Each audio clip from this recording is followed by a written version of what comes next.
የሐምሌ ወርን ምንድነው መሪ አዋጅን እናገራለሁ። እሱን ከመናገሬ በፊት ግን አንደኛ ነገሥት ምዕራፍ 15 ቁጥር 4 ላይ የእግዚአብሔር ቃል ሲናገር እንደዚህ ይላል፣ አሁንም አምላኬ እግዚአብሔር በዙሪያዬ ካሉት ረፍት ሰጥቶኛል፣ ጠላትም ክፉም ነገር የለብኝም ይላል። ከኔ ጋር የሚስማማ ካለ ጠላትም ክፉም ነገር ምን የለብኝም። በጤንነታችሁ ላይ በቤታችሁ ላይ እንደዚህ የምትናገሩትበት በኢየሱስ ስም ወሬ ይሆንላችኋል። ሁለተኛ ዜና 14:6 ላይ በይሁዳም ምሽጎች ከተሞችን ሰራ፣ እግዚአብሔርም እረፍት ስለሰጠው ምድሪቱ ጸጥ ብላ ነበር፣ በዚያም ዘመን ሰልፍ አልነበረም ይላል። ሐምሌ ወር የእረፍት ወር ይሆንልናል። የሆነች እረፍት የሚያስፈልጋት ነፍስ ቤት እንዳለች ይሰማኛል። እግዚአብሔር ሐምሌ ወርን የእረፍት ወር ሆኖልናል። ቀኝ እጆቻችን ከፍ አድርጉና ሐምሌ ወር የእረፍቴ ወር ነው በሉትና ፐርሰናላይዝ አድርጉት፣ የራሳችሁ አድርጉት። አሜን። የምን የእረፍት ወር። በሁለቱም አሁን ባነበብኳቸው የእግዚአብሔር ክፍል ላይ ቃል ላይ ካያችሁት እግዚአብሔር እረፍትን ይሰጣል። እግዚአብሔር እረፍትን ይሰጣል። ይሄንን በደንብ አስረግጬ ልንገራችሁ። እውነተኛ እረፍትን መስጠት የሚችለው እግዚአብሔር ብቻ ነው። ትክክለኛ እረፍት የሚገኘው ከእግዚአብሔር ዘንድ ብቻ ነው።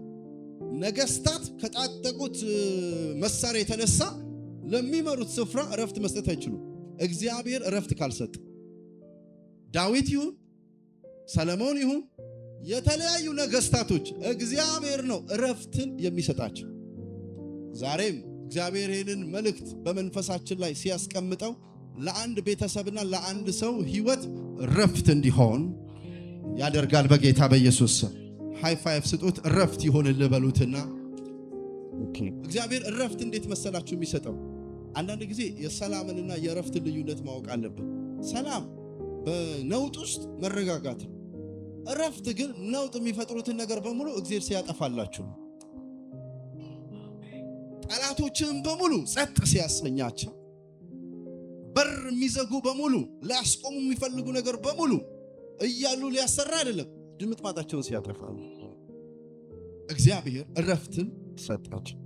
ጠላቶቻችሁ በማታውቁት መልኩ እግዚአብሔር ጸጥ ሲያሰኛቸው፣ በዚህ ወር ጠላቶቻችሁን እግዚአብሔር ራሱ ጸጥ ያደርጋቸዋል በኢየሱስ። ስለዚህ ለዚህ ቤተሰብ እግዚአብሔር እረፍት ሰጣለሁ ሲል፣ ለዚህ ሰው እግዚአብሔር እረፍት ሰጣለሁ ሲል በህይወቱ ላይ እረፍት እንዳይኖረው የጦርነት የውጊያ ኑሮ እንዲኖር ያደረገውን ማንኛውም ነገር እመታለታለሁ እያለ፣ በሽታም ከሆነ በሽታውን ከመካከሉ እነቅል እያለህ ኑር አይልህም፣ በሽታውን ይነቅልልሃል። ኢየሱስ ያድናል። በዚህ በረከት ልባርካችሁ። እስከ ዛሬ ስታያቸው የነበሩ ግብፃውያንን ለዘላለም አታያቸውም በጌታ በኢየሱስ። እግዚአብሔር እንደዚህ ብሎኛል፣ ሕዝቤን ወደ እረፍት አስገባለሁ ብሎኛል። ለሕዝቤ ተለማምደውት የማያውቁትን እረፍት እሰጣለሁ። አይዘው ይህንን ልበላችሁ፣ እናንተ የእግዚአብሔር ሕዝቦች ናችሁ። በአንተ ህይወት ላይ የተጠራው እግዚአብሔር ነው። አንተ ስትነሳ የሚነሳው እግዚአብሔር ነው። አንተ የማንም አይደለም፣ የእግዚአብሔር ነው። ቤትህ የማንም አይደለም፣ የእግዚአብሔር ነው። ይህንን እውነት ልበላችሁ፣ የእረፍት ጀማሪ የሆነ ሰነፍ ሰውዬ አይደለም፣ ራሱ እግዚአብሔር ነው። የሆነ በጣም የዛለ ሰውዬ በቃ ካሁን በኋላ ለሰው ልጆች በሙሉ እንደዚህ መሆን አለበት ብሎ የተጀመረ አይደለም፣ ራሱ እግዚአብሔር ነው አይደል? በዘፍጥረት መጀመሪያ ላይ ሁሉን ሰራና በሰባተኛው ቀን ምን ይላል? አረፈ ይላል። ስለሚያስፈልግ ሊያሳየን ስለፈለገ እግዚአብሔር በፍጥረት መጀመሪያ ላይ የሆነውን ነገር መከተል ጥሩ ነው። ኦሪጂናል የእግዚአብሔር ኢንቴንሽኑ እሱ ስለሆነ ከዛ በኋላ ዲያብሎስና የሱ ጋሻ ጃግሬዎች ይህንን ጸጥ አድርጉት። ጋሻ ጃግሬዎች ኮራፕት ስላደረጉት የሰው ልጅ ህይወት ማለት ነው። በኤደን ገነት እግዚአብሔር ኤደን ገነትን ሲፈጥር ያማረ የተዋበ እሱን ፉትፕሪንት መከተል ያስፈልጋል። እግዚአብሔር ያንን ኦሪጂናል ኢንቴንሽኑ ያ ነው። ስለዚህ ከዛ ውስጥ መካከል አንዱ ደግሞ እረፍት ለሰው ልጆች የሚያስፈልግ መሳሪያ ነው። ከዛም በኋላ በሰባተኛው ቀን ይረፉ፣ ሰንበት ነው። ማንም ሰው እንዲያው ይገደል እስከሚባል ድረስ በሰንበት የሚሰራ እረፍት በጣም ኢምፖርታንት። አንድ እውነት ግን እነግራችኋለሁ፣ የቁሳቁሶች መሟላት እውነተኛ እረፍት አይሰጥም። እጅ እቺን እስካገኛት ድረስ የምትሉ ሰዎች ካላችሁ እሱ አይደለም። የሆነ የረፍት አይነት ዛሬ ምን ለማመድ ይሆንልናል። ሃሌሉያ። ጌታ ጌታ በሉትና ማሳረፍ ይችላል። በሉትና ማሳረፍ ይችላል። ረፍት መስጠት እቺን የምትለው ነገር ላይ ጌታ ኃይሉን ይገልጣል በኢየሱስ።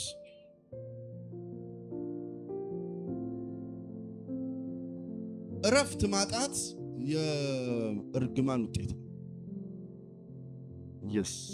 ዘዳግም 28 ላይ ቁጥር 65 ላይ ሰዎች የእግዚአብሔርን ትእዛዝ እምቢ ሲሉ እሺ ብትሉ ብትታዘዙ ብሎ ከቁጥር 1 እስከ 14 በረከቱን ያመጣና ከዛው የሚያጋጥመውን ደግሞ እምቢ በማለት እርግማንን ይጽፍልናል። ከነዚህ ውስጥ ቁጥር 65 ላይ በእነዚህ አሕዛብ መካከል ረፍት አታገኝም አሉ። ለእግርህም ጫማ ማረፊያ አይሆንም። በዚያም እግዚአብሔር ይሄን ሁሉ በጣም ይገርመኝ ተንቀጥቃጭ ልብ፣ ፈዛዛ አይን፣ ደካማም ነፍስ ያመጣብሃል ይላል እግዚአብሔር በኢየሱስ። አንድ ሰውን ከእንደዚህ ይገላግለዋል በኢየሱስ። ይሁን ምንድነው? ቤስት አልጋ፣ ምርጥ አልጋ ላይ ተኝተው እንቅልፍ የሌላቸው ሰዎች፣ የድካም ህይወትን የሚኖሩ ሰዎች አሉ። መች ነው የምታርፉት የምትሏቸው አይነት ሰዎች አሉ። ይህ እርግማን ከቤታችን ከህይወታችን ላይ የተጠረገ ይሆናል። እግዚአብሔር አንድ ሰውን ያሳርፋል። በእውነት ይሄ ነው የሚሰማኝ።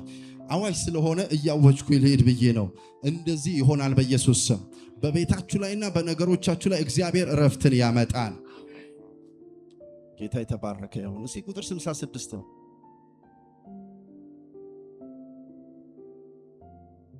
ነፍስ ታመነታለች፣ ሌሊትና ቀንም ትፈራለህ፣ በህይወትህ አትታመንም። የፈራ ልብ፣ የደነገጠ ልብ፣ እረፍት የለሽ ህይወት የሚኖሩ ሰዎች አይነት ነው። እረፍት መተኛት ከስራ ውጪ መሆን አይደለም። ቀኑን ሙሉ ተኛው እረፍት ሆኖልኛል that's not አሁን ማውራው የእረፍት አይነት አይደለም። አሁን ማውራው የእረፍት አይነት በዚህ ወር እግዚአብሔር ያዘጋጀልን የእረፍት አይነት ግን እንዳንሰራ ፍሬያማ እንዳንሆን ጠላት የሚሰራውን ስራ እግዚአብሔር ሲያሸንፍልን ሲመታልን ማለት ነው። ለበለጠ ፍሬያማነት የጠላትን ወጥመድ እግዚአብሔር ሲሰብርልን ማለት ነው። that's rest ረፍት ማለት እሱ። እግሬን ሰቅዬ ተኝቼ እኖራለሁ የሚለው አይነት ሳይሆን ለተገለጠልኝ እውነት እግዚአብሔር ላሳየኝ መረዳት እግዚአብሔር ለገለጠልኝ ስራ የሚሆን መንገድን እግዚአብሔር ሲከፍትልኝ ማለት ነው። አትሄድም፣ አትንቀሳቀስም የሚልህን ጠላት እግዚአብሔር ሲመታልህ ማለት ነው። ያኛውን ረፍት ነው የምላችሁ። ኢየሱስ ክርስቶስ ያድናል። አንደኛ ነገሥት ምዕራፍ 5 ቁጥር 3 ላይ የእግዚአብሔር ቃል ሲናገር እግዚአብሔርም ከእግሩ በታች እስኪጥልለት ድረስ በዙሪያው ስለነበረ ሰልፍ አባቴ ዳዊት የአምላኩን የእግዚአብሔርን ቤት መስራት እንዳልቻለ አንተ ታውቃለህ። ዋቴ ወልድ ሰላም ላንተ አይበሉ ጸጥ ይበል ያል እናምቦ እግዚአብሔር ከእግሩ በታች እስኪጥልለት ድረስ በዙሪያው ስለነበረ ሰልፍ አባቴ ዳዊት ሰለሞን እኮ ነው የሚለው የአምላኩን የእግዚአብሔርን ቤት መስራት እንዳልቻለ አንተ ዋይ ሰልፍ ላይ ነበረ ሰውየው። ካልተጣላው ሰው ጋር የለም ዳዊት። do you know that በዳዊት ዘመን ዳዊት 66 ጦርነቶችን አድርጎ 9ኙ ደግሞ ሄቪ ጦርነቶች ከባድ ጦርነቶች ነበሩ። ታውቃላችሁ የቤቱ ሰዎች ራሱ በጦርነት ተነስተውበት ልጁ ሳይቀር የጦርነት ታሪክ የጦርነት ዘመን ነው የኖረው። ከዚህ የተነሳ የእግዚአብሔርን ቤት መስራት እንዳልቻለ እንዳልተኛ አይደለም የሚለው እንዳላ መስራት ስላልቻለ because of ህይወቱ ላይ ከነበረ ጦርነት የተነሳ ረፍት አልባ ህይወት ከመምራቱ የተነሳ። የሚገርማችሁ ግን ዳዊት 66ንም ጦርነት አልተሸነፈም። እያንዳንዱን ጦርነት ዳዊት አሸንፏል። ከቅባቱ የተነሳ አገኘሁት ምን አረኩት ቀባው። ነገር ግን ረፍት አልባ ህይወት ስለነበረ የኖረው የእግዚአብሔርን ቤት መስራት በዚህ ወር ጌታ መስራት የምትችልበትን አትሞስፌር ይፈጥርልሃል በሉትና ያይዶን መስራት what a privilege የእግዚአብሔርን ቤት መስራት እንዴት አይነት ትልቅ ፕሪቪሌጅ ነው። ዳዊት አስቡት ለእግዚአብሔር የሚንገበገብ ልብ ያለው ለእግዚአብሔር የሚንሰፈሰፍ ልብ ያለው ዳዊት ግን ምን ማድረግ አልቻለም? መስራት አልቻለም። የሆነ መስራት ፈልጋችሁ መስራት ያቃታችሁ ነገር የለም? ረፍት ግን ሲመጣ እናንተ ትሰሩታላችሁ። የሚቀጥለው ትውልድ አይደለም አንተ ነው የምትሰራው በሉትና ንገሩት አጠገባችሁ። አባቴ መስራት አልቻለም ሰልፍ ስለነበረበት። ቁጥር 4ን እንመልከተው። ቅድም ያነበብኩላችሁ ቁጥር 4 አሁንም አምላኬ እግዚአብሔር በዙሪያዬ ካሉት ረፍት ሰጥቶኛል፣ ጠላትም ክፉ ነገር የለብኝም ያለው። so what I will build የእግዚአብሔርን ቴምፕል እገነባለሁ፣ የእግዚአብሔርን ቤት እሰራለሁ። 40 ዓመት ሰለሞን ከብዙ ክብር ጋር ከብዙ ብልጥግና ጋር ከብዙ አይነት ዋይ እግዚአብሔር አንድ ነገር ሰጠው፣ ረፍት የሚባል ነገር። የሚያንቀላፋበት ዘመን ሳይሆን የሚሰራበት ዘመን፣ ጥበቡን ከሩቅ ለመስማት። ዳዊት እኮ ነገር በደላላ ነው የሚፈልገው። በቃ ጸበደላ ከማይጋጨው ነገር ይመጡበታል። ንጉሥ ያሳደዋል። አሁን የረፍት ዘመን ነው በሉትና ንገሩት አጠገባል። እግዚአብሔር አዞልሃል። አንተ መስራት ያለብን እንድትሰራ በሉት። አንተ ማድረግ ያለብን ነገር እንድታደርግ እግዚአብሔር ዛሬ አንድ ነገር ይሰጣል። ሐምሌ ወር ጠላቶችን ይቀጣል። በኢየሱስ ስም ላንተና ለቤት የረፍት ዘመን ይሆንልሃል። አንዳንድ ጊዜ ላይ እኮ ምንድነው የሚባለው የሆነ አይነት ቁስል አለ የጭቃ ውስጥ እሾ ወይ ወክ ያርክ ይርክ ጫማ ውስጥ ያለ ረፍት የማይሰጥ ነገር ኮንቲኒየስሊ እኮ ማሰብ አትችልም። ምን ስላለ እዛ ህመም ስላለ እኮ እያሰብክ እያለ ያ መልካም አናሳ ቁርጥ ያደርጋል። ህመም አረ እኔን አስበኝ ይላል። ያ እኔን አስበኝ የሚለውን ጌታ እኮ ሲገለብጥ ቀላል ነው። ጫማህን አውልቀህ ምን ታደርገዋለህ? ያ ረፍት የሰጠህን ነገር ከዛውስ ዘና ብል አራክ ከዛው አካሄድ ይለያል። ከዛ ፊት እያቃስት አለ ህመም አለ። በደንብ እየሄድክ አይደለም፣ በደንብ እየሰራህ አይደለም። እግዚአብሔር ያ ህመም የፈጠረውን ነገር ያ ፔን ያመጣውን ነገር አንተ ጫማህን አውልቀህ እንደምታራግፈው ለእግዚአብሔር ያን ያህል ቀላል ነው። ዛሬ በጌታ በኢየሱስም ጓዳችሁ ላይ፣ ቤታችሁ ላይ፣ ህይወታችሁ ላይ፣ ጤናችሁ ላይ፣ ሪሌሽንሺፓችሁ ላይ ህመም የፈጠረ እግዚአብሔር የሰጣችሁን ተልእኮ እንዳትፈጽሙ የእናንተን ትኩረት የሚፈልግ ነገር ከቤታችሁ ላይ ይጠረጋል። በዚህ ረፍትን እንጠራለሁ በጌታ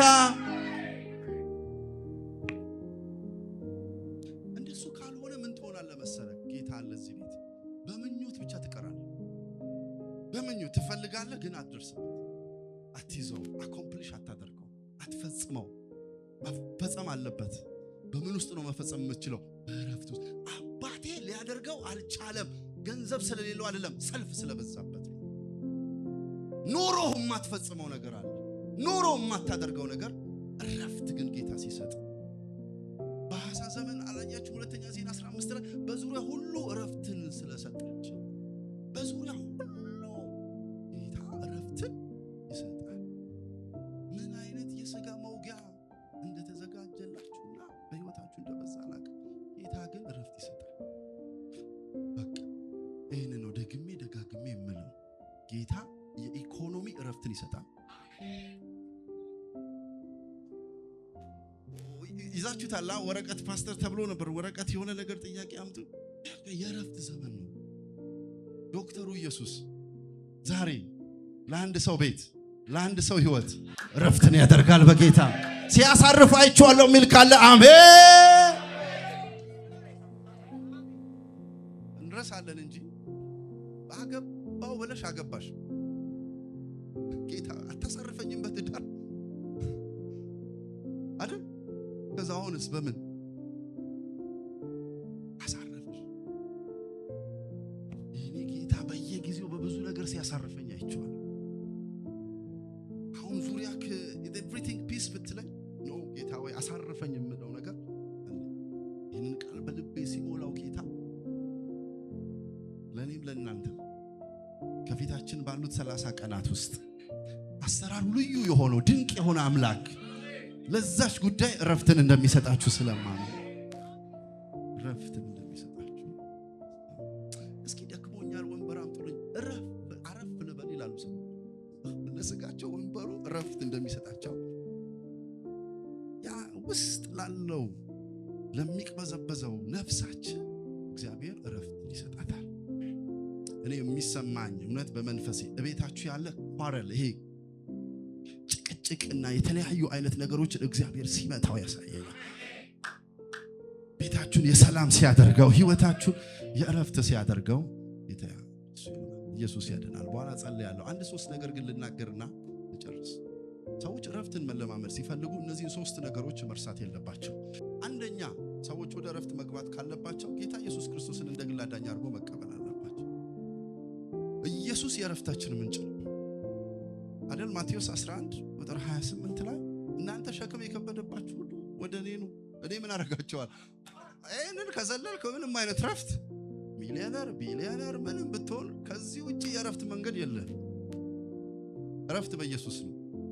እውነተኛ ረፍት ሰጪ ኢየሱስ። ዋው! ዳዊት እኮ he was a prophet። ምድር ብትነዋወጣል ተራሮች ወደ ባህር ቢወሰዱ እኔ አልፈራም አልታወቅም። ኢየሱስን የያዘ ሰው የሚናገረውን ነው ሲናገር የነበረው። ኢየሱስ የገባው ሰው የሚናገረውን ነው። በአምላኩ ላይ ያለው መተማመን፣ በአምላኩ ላይ ያለው መደገፍ። ሸክም ከብዶብን ትከሻችን ጎብጦ በነበረበት ጊዜ ኢየሱስ አገኘ። ና አለን። ማንም ቢጠራን የማንሰማ ሲጠራን ራሱ ከሰውየው ጋር የምንተናነቅ የነበረን ሰዎች፣ ድንጋይ አንስተን ሁለተኛ ሲሰፈር እንዳላይ የምንል የነበረን ሰዎች እግዚአብሔር በቅዱስ አጠራሩ ጠራና ብዙ ነገር አንገላቶን ነበር። ብዙ አረኒ ምንም የለብኝም ካልክ ኃጢአት አንገላቶ ነበር። አምላክን አባትን እግዚአብሔርን አለማወቅ አንገላቶ ነበር። ህይወት ያለ እግዚአብሔር ባዶ ነች። ጠሪው ግን ጠራን በፍቅሩ እና የደረሰልን ኢየሱስ የተባረከ ይሁን። ይህንን ጥቅስ አታውጡም። ራሱ እኮ ኢየሱስ ነው ያለው። ኑ አለ። ምርጦች አይደለም ሸክም የከበደባችሁ ወደ ማኑ ወደ ከዛ እኔ ሌላ ነገር አይደለም። እኔም እውነት ልንገራችሁ በኢየሱስ ያላረፈ በምንም አያርፍም። አሁን እግዚአብሔርን ብታሽ ምን ላድርግልህ? ልጄን ሰጣው በሱ ካላረፍ ምን ሰጠቼን በምን እኔም አሳርፋችሁ አባታላባ ይሄንን ረፍት መለማመድ ይሆንልናል። በዚህ ወር ከቃል ያልፍና ኤክስፒሪየንስ ማድረግ በህይወት በጓዳ በሰዎች ጋር ባለን ሪሌሽንሺፕ we will እንዳረፈ ሰው መኖር። ቅድም ያልነውን የርግማን ህይወት ከህይወታችን ላይ ሲሰበር አይደል? ከግርግማን ነው እኮ ኢየሱስ ይዋጀን። ያ ተቀበዝባዥ ድንጉጥ የሆነውን ነገር እግዚአብሔር በልጁ በክርስቶስ ስንቀበል ሲሰብርልን ማለት ነው። እንደ ትላንትናው አስደነግጥ፣ ሞት አያስደነግጥ፣ የተለያዩ ነገሮች አያስደነግጥ። ቢኮዝ አንተ ቤት የገባ አረጋጊ ኃይል አለ። ዝም ብሎ አይደለም ኢየሱስ ያሳረፈን። አስጨናቂዎቻችንን ቀጥቷቸው ከኃጢአት ጀምሮ ሰይጣንን ዓለምን በመስቀል ላይ ነፃ አረገ። በኃያል ክብር ወደ ቤታችን መጣ። ባክ ማቴዎስ 11:28 አንድ ጊዜ ቁጥር 29 ሻባዲ አካታ ቀንበሬን በላያችሁ ተሸከሙ ከኔም ተማሩ እኔ የዋህ በልቤም ትሁት ነኝ። ይሄን ነው ፈልገው ለነፍሳችሁ እረፍት ታገኛላችሁ። ለምናችሁ ምን ታገኛላችሁ? እረፍት። ዘኪዮስ እኔ ነኝ ያለ ብራም እረፍት ግን ያላገኝ። እረፍት ለማግኘት የእረፍት ጌታ የሆነውን ለማየት ክብሩን ትቶ ዛፍ ላይ ወጣ። አየው ኢየሱስ ዛሬ በአንተ ቤት መሆን ይገባኛል። ዛሬ ኢየሱስ ለአንድ ሰው እንደዛ ያደርጋል። መሲሁ እሱ ቤት የሚገባለት ሰው አለ በጌታ በኢየሱስ። ከዛው ኢየሱስ የተናገረው ለዚህ ቤት ዛሬ መዳን ሆነ። የህይወቱን አቅጣጫ ቀየረለት። ጃባታራ ባላባራዲያ ካታላ ባራዲያ ካታ ምን እንሆናለን መሰል እንደዚህ ስንሆን በኢየሱስ እውነተኛ ረፍት ሰው ሲገባ ደስታው ረፍት ሰላሙ አፕስ ኤንድ ዳውንስ የለው። ኤቭሪ ታይም በጌታ ደስይስ ጦረኞች ቢበዙበት ሰላም ነሺዎች ቢበዙበት የተረጋጋ ረፍት ላይ ይወል ሊስን ቱ ሚ በብርና በወርቅ ከምትማርከው ለዘላለም ሰው ይልቅ በሚታየው ረፍት የምትማረካቸው ሰዎች ይበልጣል። የትም ቦታ ሄደን ልንገዛው ማንችለው ብቸኛ መድኃኒት አስፈላጊ ነገር ቢኖረን ረፍት ይባል። ከዚህ ስትወጡ በዚህ መንፈስ ተሞልታችሁ ትወጣላችሁ። በዚህ መንፈስ ተሞልታችሁ ትወጣላችሁ። በትህትና ንገሩልኝ። ተጨንቃ ምንም ነገር አታመጣም በሉትና የምታመጣው ባይዘው አሁን ትራንስሚትድ ከሆኑ ዲዚዞች ይልቅ የሚተላለፉ በሽታዎች አሉ አይደል? ከሱ ይልቅ የማይተላለፉት በሽታዎች በብዙ ቁጥር ገዳይ ሆኗል። ረበስማ ገዳይ ምን መሰለ? ደም ብዛት፣ ስኳር፣ እነዚህ ትራንስሚትድ ያልሆኑ ዲዚዞች you know what the source ምን ነው ታውቃለህ? ጭንቀት፣ ወሪ፣ ከረፍት ውጪ ሬስትለስ መሆን። አንድ ዶክተር እዚህ መጥቶ ቢመረምር ብትለካ እሺ እየኖርክ ነው ነው ወደኔ አሳርፋቸዋል። ረፍት የውጭ አይደለም የውስጥ ነው።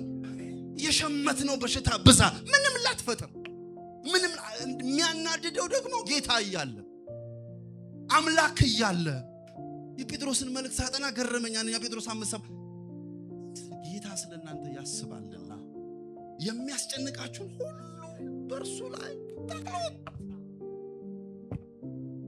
ለማን ብለህ ነው የምትጨነቀው? ለማን ብለህ ነው ውጥር የምትለው? ጌታ አለ እኮ። ያሰብ ቢመጣብኝስ? የዛ ጊዜ እኮ ነው ጌትነቱን የሚገልጠው ጌታ። አንተ በምትችለው ብቻ የመከትክ የምትኖር ነው እንደሚመስልህ። ካንተ አቅም በላይ የሆነ ነገር ካለ ከዛ ነገር በላይ የሆነ ጌታ አለ። ጫት የለብህ፣ መጠጥ የለብህ። ሐኪም ቤት ገብተህ እንደሚጠጣው ሰው ስትለካ እኩል ጭንቀቱ ጫት ይሁንብህ። አረ እግዚአብሔር ይንቀለው። የውስጥ ረፍት እኮ ነው ማለት የውስጥ ረፍት እኮ። መለማመድ ያለብን ህይወት አለ። በእውነት መለማመድ ያለብን። እኔ ማቀው ስለ ሙሴ ሲናገር እስከ 120 ዓመቱ አይኖቹ ራሱ አልፈዘዙም። ረፍት እስራኤላውያን ጋር ሆነ አይና አይደለም ምንም ይፈዛል። ጌታ ከሱ ጋር መኖሩን የሚያስታውቀው አይኑ እንኳን ምንም ያፈዘዋል። እንደዚህ ነው ድርቅ የሚያደርጉ ኢየሱስ ዘመን የነበሩት ተቃል ያ ሁሉ ታምራት እያዩ ምንም ችግር የለባቸው። ከጾም ጸሎት ሲመለስ ጣዖት ሰርቶ ይጠብቀዋል። እውነት ነው እኮ የሚገርም ሰው። እኔ እኮ መትረየስም ገዛለሁ ይዛክ ጌታ ወይ ምን ጌታ ጸጋ ያብዛልን። ጌታ ጸጋ ያብዛልን። በእውነት ጌታ ይወደናል። ሐሳቤን በዚህ ነው የምጨርሰው። ረፍት ይሁንላችሁ። ስቃችሁ የማታውቁትን ሳቅ ሳቁ በጌታ። ይኸውላችሁ ዛሬ ከመጣችሁ ይሄንን ሐሳብ ውሰዱት እና መርምሩት። ከፈለጋችሁ ልንገራችሁ፣ ተጨንቃችሁ ምንም አታመጡ። አንድም ሰው የጸጉሩን ምንም እንደዚህ ብዬ ጠራዋችሁ። ጭንቀት ለምን አይነት ሰዎች አሜን። ጭንቀት ለምን ለሾካካው የማይመች ጆሮ ሹክ ለሚል ሾካካ ነው።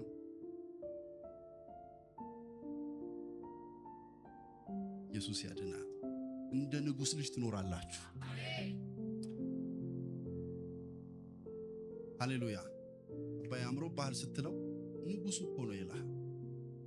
ንጉሱ የትኛው ንጉስ? የሾምኩት ጌታ ያደረኩት። አደራ ሚስት አታሳርፍም፣ ባል አያሳርፍም፣ ያሳርራል እንጂ አንድ ጌታ አሳራፊ የናዝሬቱ መስሎሽ ነው መስሎህ ነው አርፋለሁ ብለህ ገብተህ የሰው አሳራፊ የለም።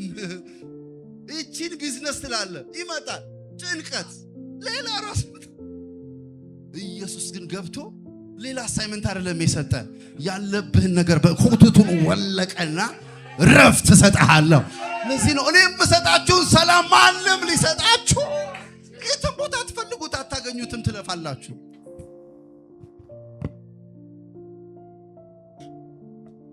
ኢየሱስ ያድናል ሁለተኛ በጠራችሁ ተማመኑ ባይዘወይ አንዱ ሬስትለስ ህይወት ሰዎች የሚኖሩት መተማመን ሲያቀታቸው መጽሐፍ ቅዱስ ግን መዝሙር 91 ላይ ቁጥር 14 በእኔ ተማምነዋልና ይሁን የመጣ ነገር እንኳን ቢኖር አለ ጌታ በእኔ ተማምነዋልና ምን አደረገው የማስጣሉን ስራ የሚሰራው ጌታ መተማመን የሚባል የህይወት ምዕራፍ ውስጥ መግባት የለም እያልኩ አይደለም ፈላጊዎች ቀስተኞች እነዛም በሙሉ ጋርድ የሚያደርገው ተማምነ ስትቀመጥ በእኔ ተማምነዋልና አስተኝ ጌታ ይርዳን በጠራን የምንተማመንበት አሜን ፓስተር መልእክት አለኝ በእውነት ምን እንደሚል ታውቃለህ እግዚአብሔር ቃል እግዚአብሔር ህዝቡን አይጥልምና ርስቱንም አይተውምና ይሁን አንድ የምተማመነው ምን ታውቃለህ ገኔ ኪዳኑ ላይ ኪዳን አምላክ ነው ጌታ የኪዳን አምላክ ነው ጌታ የምተማመንበት ትልቁ ምክንያት አይጥልም ህዝቡን ይሁን ሰቆቃወ ኤርምያስ 3:31 ላይ ደግሞ ጌታ ይላል ለዘላለም አይጥለንምና እግዚአብሔር ቃል ጌታ ለዘላለም አይጥለንም ሻዳዳ ባሴቴ ደብራኒ Thank you Jesus Thank you Jesus ይሄንን አውቆ አሁን የማትሰሙ ሰዎች አላችሁ ይሄንን ልድገምላችሁ ጌታ ለዘላለም አይጥልም ለአንድ ሳምንት አይደለም የሚለው ለዘላለም አይጥልም ፓስተር ያለውበትን ነገር እኮ ብታውቅ የምናገረውን ቃል አውቀዋለሁ ያንተን ሁኔታ ማወቅ አይተበከብኝም ሞሮሞሬን ስትለው የሞሮሞረን ቫይረስ ብቻ አይደለም የሚያውቀው ወይ ባክቴሪያ ብቻ አይደለም የሚያውቀው ዶክተሩ ባክቴሪያውንም ቫይረሱን ማጥፋት የሚችል መድኃኒት እንዳለ ደግሞ ያውቃል ያ ነው ሲክሊፍ አውጥቶ እንዲጽፍልን የሚያደርግ መድኃኒት ማዘዣ እንዲጽፍልን ይሰጠዋል መድኃኒቱ ሄዶ ባክቴሪያው አንተን ያቅነጠነጠን ይመታው ምን እንዳለበት በህይወት አላቅ መድኃኒት ግን እግዚአብሔር ቃል አለ ይቃል ፈውስ ያመጣልሃል በኢየሱስ በዚህ ቃል ውስጥ አንድ ሰው መነከር ሆነለት በኢየሱስ እሺ ብዙ ስለምጽፉት በቃ እንደዚህ ጠቅልሉትና ሐሳባችሁ በአንድ ቃል ከተውት ሁለተኛ ጢሞቴዎስ ምዕራፍ 4 ይሄንን ተናግሬ አንድ ነገር ተናግሬ ጨርሳለሁ በፊተኛው ሙግቴ አንድስ እንኳን አልደረሰልኝም ሁሉም ተውኝ እንጂ ይህንንም አይቆጠርባቸው ቁጥር 17 ዳሩ ግን የስብከቱ ሥራ በእኔ እንዲፈጸም አሕዛብ ሁሉ እንዲሰሙት ጌታ በእኔ አጠገብ ቆሞ ከአንበሳም አፍ